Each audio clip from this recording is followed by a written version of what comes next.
নমস্কাৰ এই মুহূৰ্তত অন্য এটি গুৰুত্বপূৰ্ণ খবৰ লৈ ষ্টুডিঅ'ৰ মজিয়াত মই উৎপল দাস যোৰহাট চহৰৰ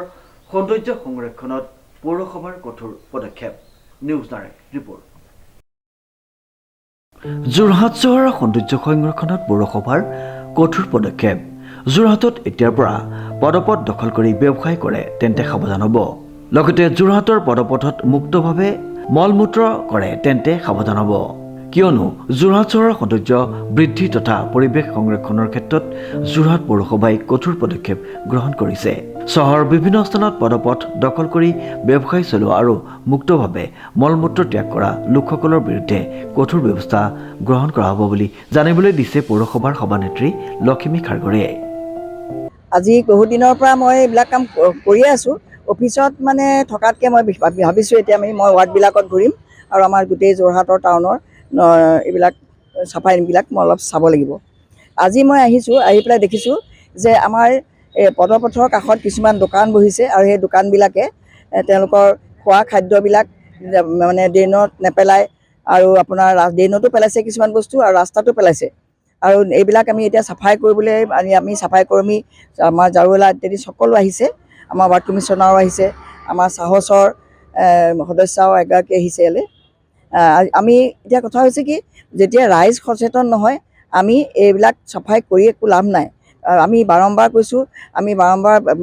য'তেই গৈছোঁ মই এইটোৱে কৈছোঁ যে প্লাষ্টিকবিলাক আপোনালোকে ড্ৰেইনত নেপেলাব আৰু কিছুমান মানুহে দেখা যায় ল'ৰা ছোৱালীক লগত লৈ যায় প্লাষ্টিকৰ বটলত পানী খায় আৰু চিপছৰ পেকেট লগত হাতত লৈ যায় আৰু যেতিয়া খাই শেষ হ'ব ৰাস্তাত দলি মাৰি থৈ পেলাই গুচি যায় আৰু আমি এতিয়া এনেকুৱা ব্যৱস্থা লৈছোঁ এতিয়া আমি CC কেমেৰা লগাম তাৰপিছত যদি আমি তেনেকুৱা মানুহবিলাকে হাতে লতে ধৰা পেলাওঁ তেতিয়া তেওঁলোকৰ ওপৰত আমি আইনী ব্যৱস্থা ল'ম আৰু তেওঁলোকৰ ওপৰত আমি ফাইনৰ ব্যৱস্থা কৰিছোঁ আৰু গতিকে আমি যোৰহাট পৰিষ্কাৰ কৰি ৰাখিবলৈ হ'লে আমি সকলোৱে একত্ৰিত হ'ব লাগিব আৰু সকলোৱে আমাক সহায় সহযোগ কৰিব লাগিব আমি আজি এই তুলসীনাৰায়ণ পথ ইমান সুন্দৰ পথ এটাত আজি দেখা পাইছোঁ যে ৰাস্তাৰ যিটো আমাৰ ইমান সুন্দৰ এটা ফুটপাথ বনাই দিছে ফুটপাথৰ ওপৰত পেচাব কৰিছে তাত লেট্ৰিন কৰিছে এইটো বহুত দৃষ্টিকটু মানে কচুৰ হৈছে আৰু পেচাব কৰাটো এইটো এটা সাধাৰণ কথাত পৰিণত হৈছে গতিকে আমি এইবিলাকৰ ওপৰত ব্যৱস্থা ল'ম আৰু কাইলৈ আমি আমাৰ লগত আহিব DC ছাৰ আহিব DC আৰু SPও আহিম বুলি কৈছে MLA ছাৰো আহিম MLAও আহিম বুলি কৈছে গতিকে সকলো একত্ৰিত হৈ পেলাই এই ৰাস্তাৰ কাষত যিবিলাক দোকান আছে সেই দোকানখিনি আমি ইয়াৰ পৰা উঠোৱাৰ ব্যৱস্থা কৰিম নহ'লে আমাৰ এই সুন্দৰ ৰাস্তাটো আমি মানে পৰিষ্কাৰ কৰি ৰাখিবলৈ নোৱাৰিম মই নিজে আজি এসপ্তাহ 10 দিনমানৰ আগত আমাৰ ward commissioner 11 number ward commissioner আৰু 5 নম্বৰ ৱাৰ্ড কমিশ্যনাৰ আমি নিজে গৈ সেই পদপথৰ মানুহখিনিক বহুত দেৰি বুজোৱা হ'ল যে তেওঁলোকে পদপথবিলাক ক্লিয়াৰ কৰক আৰু পদপথৰ আৰু মেইন ৰাস্তাত তেওঁলোকে ডবলকৈ বহে এটা ছাইড বহি আৰু তাৰ আগলৈও আহে তেওঁলোকক বাৰম্বাৰ কোৱা হৈছে কিন্তু তেওঁলোকে আমাৰ কথা শুনা নাই কিন্তু কালি ৰাতি আমাৰ সাহসৰ আমাৰ যিটো NGO আছে তেওঁলোকৰ কেইজনমান সদস্য আৰু ময়ো গৈছিলোঁ গৈ পেলাই তেওঁলোকে কিছুমান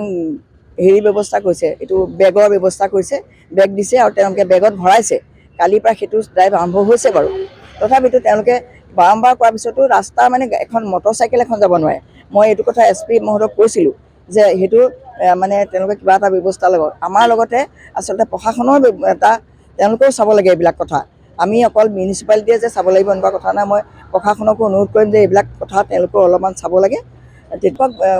বাৰম্বাৰ কোৱা হৈছে এতিয়া আমি আৰু প্ৰশাসনৰ লগত লাগি আমি প্ৰশাসনিক ব্যৱস্থাহে ল'ম আইনী ব্যৱস্থা ল'ম আৰু তেওঁলোকক তাৰপৰা যদি উঠি নাযায় তেওঁলোকক একদম কমপ্লিট এইবিলাক দোকানবিলাক আমি উঠাই দিম উল্লেখযোগ্য যে যোৰহাট পৌৰসভাৰ সভানেত্ৰী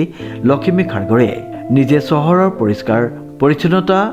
অভিযানত অংশগ্ৰহণ কৰি এক উদাহৰণ সৃষ্টি কৰিছে তেওঁ পৌৰসভাৰ কৰ্মীসকলক সংগ লৈ পথৰ কাষত জমা হৈ থকা জাবৰ আৱৰ্জনা পৰিষ্কাৰ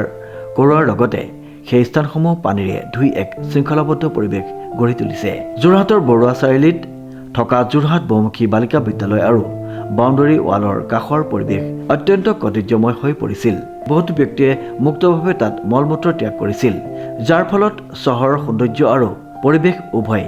ক্ষতিগ্ৰস্ত হৈছিল এই অৱস্থাৰ কথা লক্ষ্য কৰি সভানেত্ৰী লক্ষ্মী খাৰগড়ে পৌৰ সদস্য পূৰবী শইকীয়াৰ উপস্থিতিত পৰিষ্কাৰ অভিযান আৰম্ভ কৰে এই অভিযানৰ জৰিয়তে সেই স্থানত জাবৰ আৱৰ্জনা নিষ্কাশন কৰি তাত এক সুন্দৰ পৰিৱেশ গঢ়ি তোলা হয় লগতে পৌৰসভাৰ কৰ্মীসকলৰ সহযোগত পানীৰে ধুই চহৰখন শৃংখলাবদ্ধ অৱস্থা পুনৰুদ্ধাৰ কৰা হয়। সভানেত্ৰীগৰাকীয়ে এই অভিযানৰ সময়ত ৰাইজক আহ্বান জনায় যে য'তে ত'তে মলমূত্ৰ নকৰিবলৈ আৰু চহৰৰ পথৰ কাষত প্লাষ্টিক, জাবৰ বা অন্যান্য আৱৰ্জনা নেপেলাবলৈ অনুৰোধ জনায়। আনহাতে পৌৰ নেত্ৰীগৰাকীয়ে স্পষ্টভাৱে জানিবলৈ দিয়ে যে যদি কোনো ব্যক্তিয়ে এনে কাৰ্যত লিপ্ত হয় তেন্তে তেওঁলোকৰ বিৰুদ্ধে কঠোৰ ব্যৱস্থা গ্ৰহণ কৰা হ'ব। চহৰৰ সৌন্দৰ্য আৰু পৰিৱেশ সংৰক্ষণৰ ক্ষেত্ৰত পৌৰসভাই কোনো আপোচ নকৰে বুলি স্পষ্ট প্ৰকাশ কৰা হৈছে। এই পদক্ষেপৰ ফলত যোৰহাট চহৰত এক সজাগতা আহি পৰিছে আৰু জনসাধাৰণে চহৰৰ পৰিষ্কাৰ পৰিচ্ছন্নতা বজাই ৰাখিবলৈ পৌৰসভাক সহায় কৰিবলৈ আহ্বান জনায়। সভানেত্ৰী লক্ষ্মী খাৰঘৰীয়াৰ এই পদক্ষেপে চহৰখনৰ সৌন্দৰ্য বৃদ্ধি আৰু পৰিৱেশ সংৰক্ষণত এক গুৰুত্বপূৰ্ণ ভূমিকা গ্ৰহণ কৰিব বুলি আশা প্ৰকাশ কৰা হৈছে। এই অঞ্চলটো যিমান ধুনীয়া হৈ থাকিব লাগিছিলে সিমান ধুনীয়া নহয়। দিনত অলপ যেনতেন, ৰাতি কিন্তু ইয়াৰ কদৰ্যময় পৰিৱেশ ইয়াৰ। আৰু ইয়াতে এই যিবিলাক মেজিক, টেম্পু আদি ষ্টেণ্ড আছে তেওঁলোকৰ সমূলি ইয়াৰ মানে আবদাৰ কৰাত নাই। তেওঁলোকে সদায় লেতেৰাহে কৰি থৈ যায় যি দেখিছোঁ। কিন্তু উপায় নাই, তেওঁলোকৰ ষ্টেণ্ড বনাই দিছে ইয়াত। তাৰ বাহিৰেও বিভিন্নখন ৰেষ্টুৰেণ্ট কিছুমান ইয়াত গঢ় লৈ উঠিছে, যিবিলাকেও পৰিৱেশটো লেতেৰা কৰি গৈ আছে। কাৰণ এখন ৰেষ্টুৰেণ্টত নাই হ'লেও মানুহে খালে, খোৱা, বাচন বৰ্তন ধুব, তাত চাহ তাহ পেলাব, গিলাচ পেলাব, এনেকৈ বিভিন্ন লেতেৰা হৈ ৰাস্তাটো বহুত ধুনীয়া কৰিছিলে। ফুটপাথ দিছিলে, ফুটপাথত টাইলছ লগালে, টাইলছৰ কিনাৰত লোহাৰ ৰেলিং দিলে, সকলো ধুনীয়া হৈছে। কিন্তু তাৰ মানে লেতেৰা পেতেৰা কৰি থোৱাৰ কাৰণে আচলতে ঠাইডোখৰ মানুহৰ এতিয়াও চকুত লগা হোৱা নাই। বিশেষকৈ গাৰ্লছ হাইস্কুলৰ এইখিনি আজি য'ত আমি আছোঁ, এই অঞ্চলটো একদম জংঘলেৰে এটা পৰিপূৰ্ণ ঠাই হৈ আছে। গতিকে এইডোখৰ মুকলি কৰিবলৈ আজি আমাৰ পৌৰপতি বাইদেউ ওলাই আহিছে, আমি ভাল পাইছোঁ। আমি নাগৰিক হিচাপে আচলতে ভাল পাইছোঁ। তেনেধৰণৰ তেওঁলোক ওলাই আহি কাৰ্যালয়ৰ ভিতৰতে চকীতে বহি থাকি ওলাই আহি এনেধৰণৰ কামত নিজে হাত উজান দিলে আমি আচলতে ভাল পাম। আৰু সেইটোৱে লাগে, আচলতে সেইটোৱে বিচাৰে কৰদাতা ৰাইজে। গতিকে সেইটো খুব ভাল কাম হৈছে পৌৰসভাৰ। তেনেধৰণে পৌৰসভাৰ সকলো সদস্য আচলতে আগবাঢ়ি আহি নিজৰ নিজৰ ঠাইবোৰ এনেধৰণে পৰিষ্কাৰ কৰিবলৈ, তেতিয়াহে আমাৰ পৰিষ্কাৰ যোৰহাটখন আমি পাম। অনুপম বৰাৰ ৰিপৰ্ট, নিউজ নাও।